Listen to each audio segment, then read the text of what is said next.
பூமியில் உருவான முதல் ஒரு செல் உயிரியான சைனோபாக்டீரியாக்கள் படிப்படியாக பரிணாம வளர்ச்சி அடைந்து பல செல் உயிரினமாக மாறிச்சு.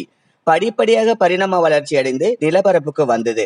நிலப்பரப்புக்கு வந்த உயிரினங்கள் எப்படி நிரந்தர நிலப்பரப்பு உயிரினமாக மாறிச்சு, எப்படி பரிணாம வளர்ச்சி அடைந்து டைனோசர் உயிரினமாக மாறிச்சு என்பதை பற்றி இந்த வீடியோவில் பார்க்கலாம். பூமி உருவாகி பல கோடி வருடங்களாக நிலப்பரப்பில் உயிர்கள் வாழ தகுதியற்ற இடமாக இருந்தது.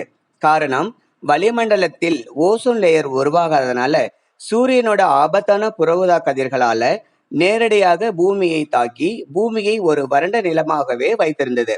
அதுக்கப்புறம் விண்வெளியில் இருந்து வந்த ஒரு வகையான விண்கற்கள் கடல் நீரில் விழுந்ததால் ஒரு வகையான கெமிக்கல் ரியாக்ஷன் நடந்து கடல் நீரில் ஒரு வகையான ஒரு செல் உயிரி உருவானது. அதோட பெயர் சைனோபாக்டீரியா. இந்த சைனோபாக்டீரியாக்கள் இனப்பெருக்கம் செய்து பூமியோட கடல் பரப்பு முழுவதும் பரவிருக்கு. பல கோடி வருடங்களாக கடல் பரப்பு முழுவதும் பரந்திருக்கு. ஆனா பல கோடி வருடமா வாழ்ந்து வந்தாலும் பல செல் உயிரியாக பரிணாம வளர்ச்சி அடைய முடியல. காரணம், ஒரு உயிரியின் பரிணாம வளர்ச்சி என்பது அவ்வளவு சாதாரணமாக நிகழாது. இப்போ வாழுற சுற்றுச்சூழல் மற்றொரு சுற்றுச்சூழலா மாறும்போது, கடினமான சுற்றுச்சூழலுக்கு மாறும்போதுதான் இந்த உயிருக்கு பரிணமிக்கும் தன்மை தூண்டப்படும். அது பரிணாம வளர்ச்சிக்கு முக்கியமான காரணமாக இருக்கு. இந்த சைனோபாக்டீரியாக்கள் உருவாகி பல கோடி வருடங்களாக பூமியில் சுற்றுச்சூழல் மாறாததுனால இந்த பாக்டீரியாக்கள் பரிணாம வளர்ச்சி அடைய சூழ்நிலை உருவாகாமலேயே இருந்தது. இப்படியே இருக்க சுமார் 70 கோடி ஆண்டுகளுக்கு முன் பூமியில் வெப்பநிலை -°C இருந்தது. சைனோபால் எர்த் பீரியட் உருவாச்சு. பூமியோட இந்த சுற்றுச்சூழல் மாற்றம் தான் இந்த பாக்டீரியாவோட பரிணமிக்கும் தன்மை உண்டாக காரணமாக அமைந்தது. அது வரைக்கும் கடல் நீரில் அந்த டெம்பரேச்சரில் வாழ்ந்து வந்த சைனோபாக்டீரியாக்கள் தீவிர பனியில் வாழவும் தன்னை தயார்படுத்தி கொண்டது.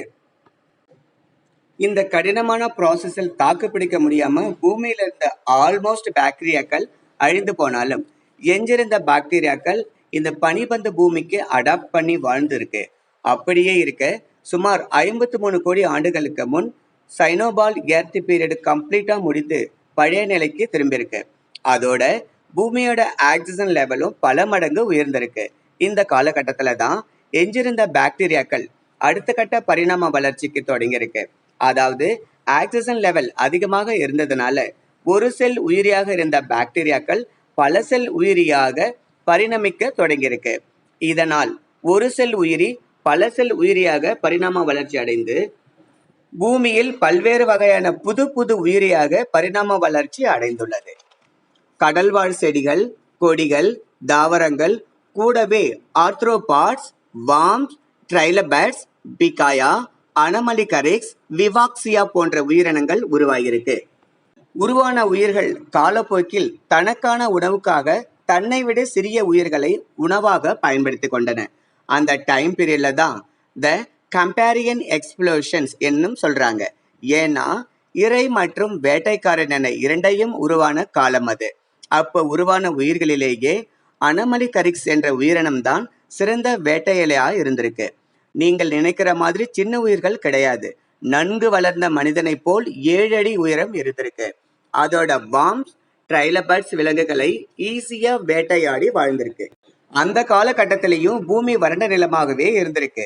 எந்த ஒரு உயிரினமும் உருவாமலேயே இருந்திருக்கு. காரணம், சூரியனோட ஆபத்தான புறஊதா கதிர்கள் அப்போ கடலோட மேல்பரப்பு முழுவதும் பாசி மற்றும் பூஞ்சைகளால் மூடப்பட்டு இருந்தது.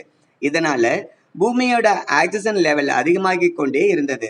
பின் காலப்போக்கில் பூமியோட ஆக்சிஜன் லெவல் பல மடங்கு அதிகரித்து கொண்டே இருந்தது. அட்மாஸ்பியரோட அதிகப்படியான ஆக்சிஜனும் ரேடியேஷனோட ரியாக்ஷன்ல ஓசோன் லேயர் உருவாக ஆரம்பிச்சிருக்கு. பின் இந்த ஓசோன்ல பூமியை சுற்றும் திக்கா உருவானதுனால பூமியோட புறஊதா கதிர்கள் பூமியில் படுறது தடுத்து நிறுத்தப்படுகிறது. அதன் பிறகு கடல் பரப்பில் மட்டும் பரவிருந்த பாசிகளும் பூஞ்சைகளும் இப்போ நிலப்பரப்பிலும் பரவ தொடங்கியிருக்கு.